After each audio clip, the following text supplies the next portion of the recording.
देखिए, कक्षा 10वीं के विद्यार्थियों को आज हम लेसन नंबर 2 के पीडीएफ के पेज नंबर 12 पर अपने टॉपिक को लेकर चल रहे हैं, जो कि अक्षारकों का व्यवहार है। ठीक है ना, यही तो है हमारा टॉपिक आज का। तो हमने कहा कि जलीय विलयन में अक्षारक स्वतंत्र रूप से हाइड्रोक्साइड आयन मुक्त करते हैं। ये हम पहले भी पढ़ चुके हैं और बता चुके हैं कि अक्षार कौन होता है। अक्षार वो होता है जो अपने जलीय विलयन में OH निगेटिव आयन मुक्त करते हैं। प्रबल अक्षारक पूर्ण रूप से आयनित हो जाते हैं, जबकि दुर्बल अक्षारक आंशिक रूप से वियोजित होते हैं। क्लियर होगी बात?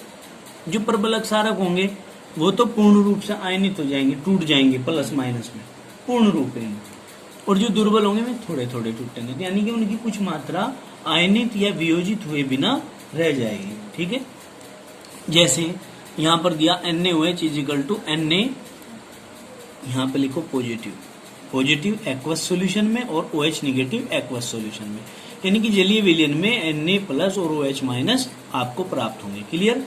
फिर कहा MgOH का उल्टाइज M बड़ा बनाना है, M बड़ा बनाना है। MgOH का उल्टाइज तोड़ेंगे तो Mg के ऊपर प्लस के 2 चार्ज और OH के ऊपर क्या भाई गलत हो रहा है ये यहाँ पे है? ऐसे करना है हमको। कैसे करना है? MgOH का उल्टाइज is equal to Mg plus के 2 चार्ज प्लस 2 आए ना, OH के कितने हैं 2OH निगेटिव, 2 एकम 2 माइनस और 2 प्लस। MgOH का उल्टाइज तोड़ दिया इसको, OH के तो 2 थे, हमने लिख दिया 2OH निगेटिव। जितने इस पे 2 एकम 2 माइनस है उतने इस पे प्लस नहीं होंगे। समझ गए? अब हम क्या कहेंगे, नेक्स्ट एग्जांपल है हमारा NH4OH, इसका नाम है अमोनियम हाइड्रोक्साइड। इसका वियोजन करेंगे इस प्रकार, ये रिवर्सिबल रिएक्शन का साइन लगाएंगे इसमें, उत्क्रमणीय अभिक्रिया का। किसका? उत्क्रमणीय अभिक्रिया का। उल्टा सीधा तीर का निशान जो होता है, तोड़ो इसको। OH कितने हैं इसमें? एक, क्या लिखेंगे OH निगेटिव प्लस NH4। क्या लिखूं इसके ऊपर? प्लस का 1। क्यों लिखा प्लस का 1? क्योंकि 1 माइनस है। शाबाश, जितने माइनस होंगे उतने ही प्लस जोड़ने पड़ेंगे। ठीक है, ये आपको समझ में आ गई बात। OH निगेटिव दे रहा है तो इसका मतलब ये सारे क्या हैं? अक्षार है। क्लियर होगी बात? आगे चलो। हमने कहा विशेष बातें कुछ कि खनिज अम्ल तथा अक्षारक संक्षारक प्रकृति के होते हैं। ये त्वचा को जला देते हैं तथा लकड़ी, कपड़े, धातु आदि को अक्षति पहुंचाते हैं। आदि चीजों को क्या करते हैं? हानि पहुंचाते हैं। इन्हें कभी छूना या चखना नहीं चाहिए। अम्लों को, अक्षारों को इनको छूना नहीं चाहिए या फिर चखना नहीं चाहिए। अम्ल तथा प्रबल अक्षार धातु से क्रिया करते हैं, इसलिए इन्हें कांच, प्लास्टिक या सिरेमिक बर्तनों में रखा जाता है।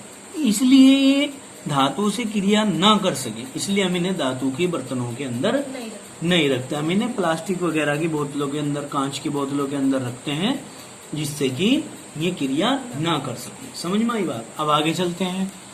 अम्लों तथा अक्षारकों के जलीय विलयन की प्रबलताएं। देखिए, जलीय विलयनों की प्रबलताएं का कैसे पता चलेगा? जो अम्ल जल में पूर्ण रूप से आयनित होकर हाइड्रोजन आयन यानी कि H पॉजिटिव आयन की अत्यधिक सांद्रता उत्पन्न करेंगे, ज्यादा सांद्रता उत्पन्न करेंगे, वे तो होंगे प्रबल अम्ल। सांद्रता मतलब होता है कैपेसिटी, समझ गए? पावर, काम करने की जो पावर होगी अम्ल की वो बहुत ही खतरनाक होगी, डालते ही धुएं उठा देगा। समझ गए? भूख के भगा देगा एकदम, कोई दिक्कत तो नहीं है। तो हमने कहा HCl को तोड़ेंगे तो H positive plus Cl negative, H2SO4 को तोड़ेंगे तो 2H प्लस प्लस के SO4, 2 एकम 2 प्लस है तो माइनस के भी 2 ही आएंगे। तो हमने कहा कि ये जो हैं अम्ल, ये जलीय विलयन के अंदर H पॉजिटिव आयन ज्यादा मात्रा में दे रहे हैं, इसलिए ये क्या है? ये प्रबल हैं। समझ गए?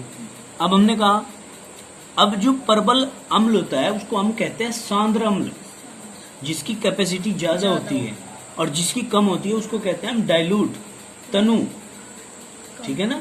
और सांद्र को कंसंट्रेट बोलते हैं। सांद्र को क्या बोलते हैं? यहाँ लिख देता हूं मैं, यहाँ पर भाई जो अत्यधिक क्रियाशीलता का होता है, इनकी क्रियाशीलता को अम्लों की, अक्षारों की हम केमिस्ट्री की भाषा में सांद्रता कहते हैं, ठीक है। अब सांद्रता होती है दो प्रकार की। कितने? दो। एक तो जो अत्यधिक क्रियाशील होते हैं, हाईली कंसंट्रेटेड होते हैं, उनको हम कहते हैं सांद्र। क्या कहते हैं? सांद्र। और जो कम क्रियाशीलता के होते हैं उनको कहते हैं हम तनु। समझ गए? अब जो सांद्र होता है वो अंग्रेजी में कंसंट्रेट बोलते हैं और इसको, तनु को डाइल्यूट बोलते हैं।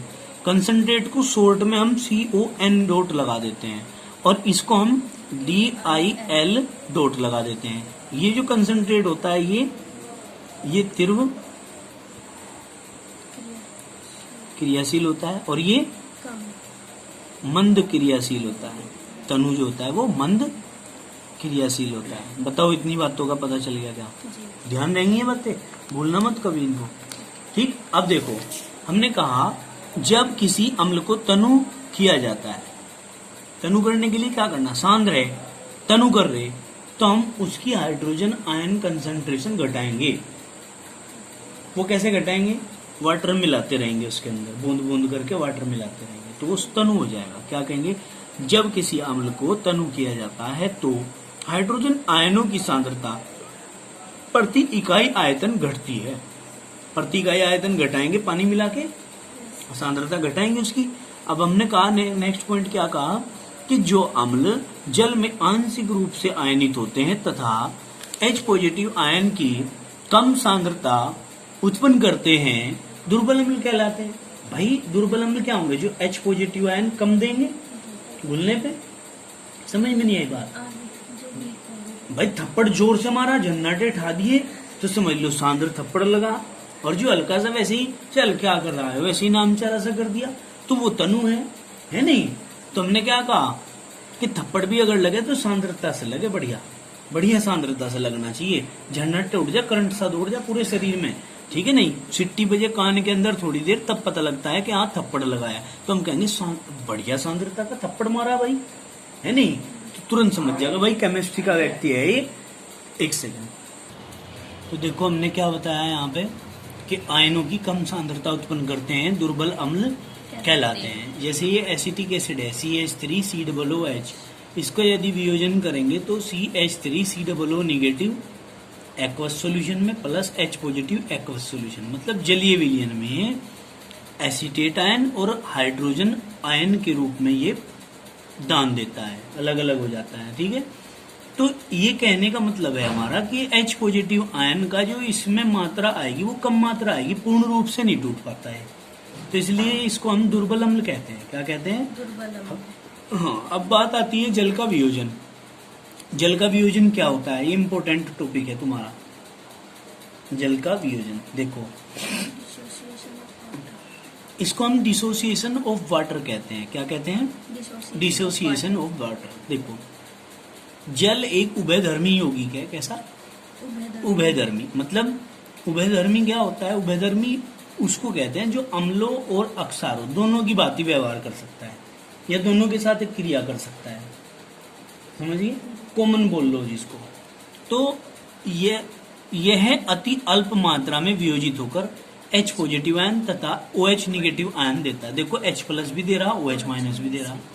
तो H2O का वियोजन कर दिया, H positive plus OH negative. तो क्या कहा? ये H पॉजिटिव की बाती और OH निगेटिव की बाती व्यवहार कर रहा है यहाँ पर, तो हम कह रहे हैं कि अम्ल का भी काम कर सके। 2H2O है, इसका वियोजन कर दिया, H3O पॉजिटिव और प्लस OH निगेटिव में टूटेगा। समझ गए भाई? 4 है ना, 3 और 1 4, ऑक्सीजन के 2 एकम 2 हैं, तो एक यहाँ पे और एक यहाँ पे 2, तो ये बन गया अक्षार। मतलब क्या है कि ये अम्ल और अक्षार दोनों की बाती व्यवहार कर सकता है। यदि H पॉजिटिव आयन को देखें तो अम्ल का काम कर रहा, OH निगेटिव को देखें तो अक्षार का काम कर रहा, ठीक है।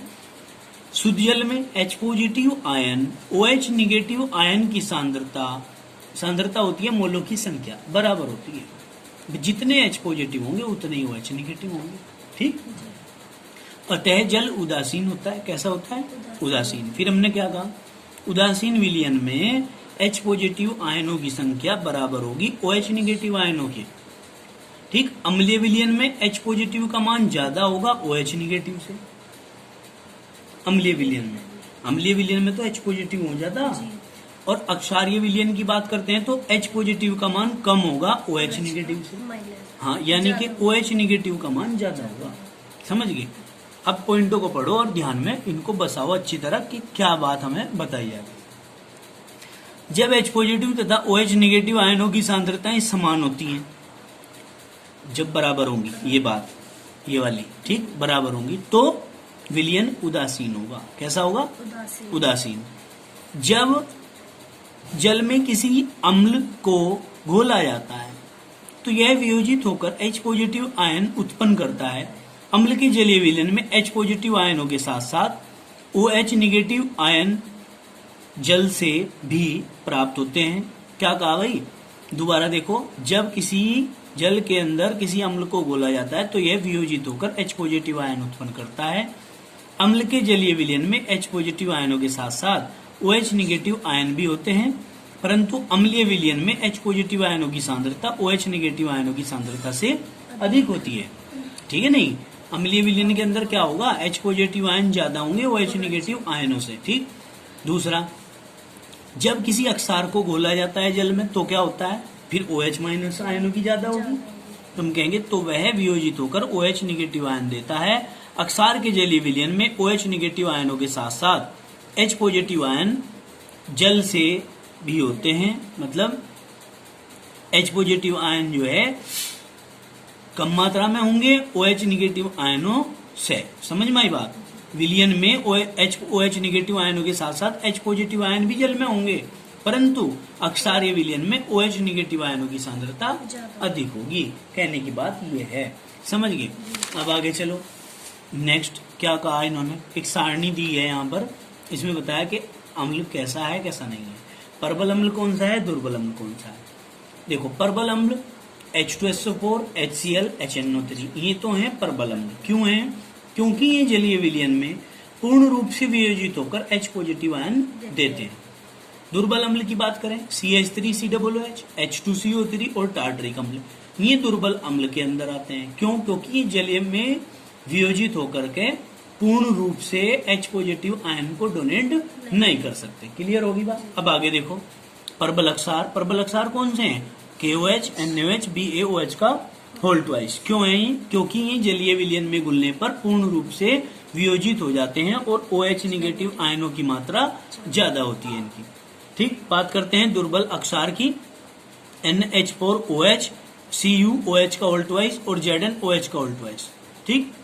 ये दुर्बल अक्षार हैं। क्यों है? क्योंकि वही बात है सीधी सी, जलीय विलयन में वियोजित होकर पूर्ण रूप से OH निगेटिव आयन नहीं देते, कम मात्रा में देते हैं अगर देते भी हैं। ठीक है। अब देखो, यहाँ तक आप लोगों की समझ में आ गया? कोई दिक्कत तो नहीं? अब देखो यहाँ, अब हम पढ़ते हैं जल का आयनिक गुणनफल, जो कि very very most important topic है कक्षा 10 का। क्या कहेंगे हम? जल का आयनिक वियोजन मतलब आयनिक प्रोडक्ट ऑफ वाटर। ठीक है। शुद्ध जल का वियोजन H पॉजिटिव तथा OH निगेटिव में होता है। किस किस में होता है? H पॉजिटिव और OH निगेटिव में होता है, तथा ये आयन अनायनित जल के साथ निम्नलिखित साम्य में रहते हैं। किसके साथ? अनायनित जल के साथ। अनायनित होता है जो आयनों में नहीं टूटता या कम मात्रा में टूटता है। ठीक है नहीं? क्या कहा? अनायनित जल के साथ निम्नलिखित साम्य में रहते हैं। देखो, हम साम्य की बात कर रहे हैं तो हम कहेंगे, हम बात करेंगे वाटर की। किसकी? वाटर, जिसका फॉर्मूला है H2O। क्लियर होगी बात? अब हमने क्या करना है? हम कहेंगे कि वाटर है हमारा H2O इज इक्वल टू, वियोजन कर रहे हैं हम इसका, H positive plus OH negative. Clear होगी बात? अब हम कहेंगे द्रव्यानुपाती क्रिया नियम, द्रव्यानुपाती क्रिया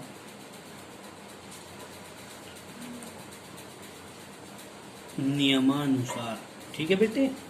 अब देखो क्या करेंगे, के बराबर क्या करेंगे, ये क्या है हमारे H पॉजिटिव आयन, बड़े ब्रैकेट को कहते हैं कंसंट्रेशन मतलब सांद्रण, इनटू OH निगेटिव आयन सांद्रण, ठीक, बटे ये क्या है H2O का आयन सांद्रण। मतलब हम कहेंगे द्रव्यानुपाती क्रिया नियम में था उत्पाद पदार्थों की संख्या या मात्रा बटे अभिकारक पदार्थों की संख्या या मात्रा, ये होता है के बराबर किसके अनुसार, द्रव्यानुपाती क्रिया नियम के अनुसार। क्लियर होगी बात। अब हमने क्या करना है, ये हमारे जो इजिकल टू से जो इधर के हैं ये क्या है, ये उत्पाद हैं और ये जो शुरू में है ये अभिकारक है। अभिकारक को हम रिएक्टेंट कहते हैं और उत्पाद को हम प्रोडक्ट कहते हैं, ठीक है। अब हमने क्या करा, इसके साथ इसको गुना में लेके जा सकते हैं हम, K into H2O is equal to H positive ion concentration, OH negative ion concentration. Clear होगी बात।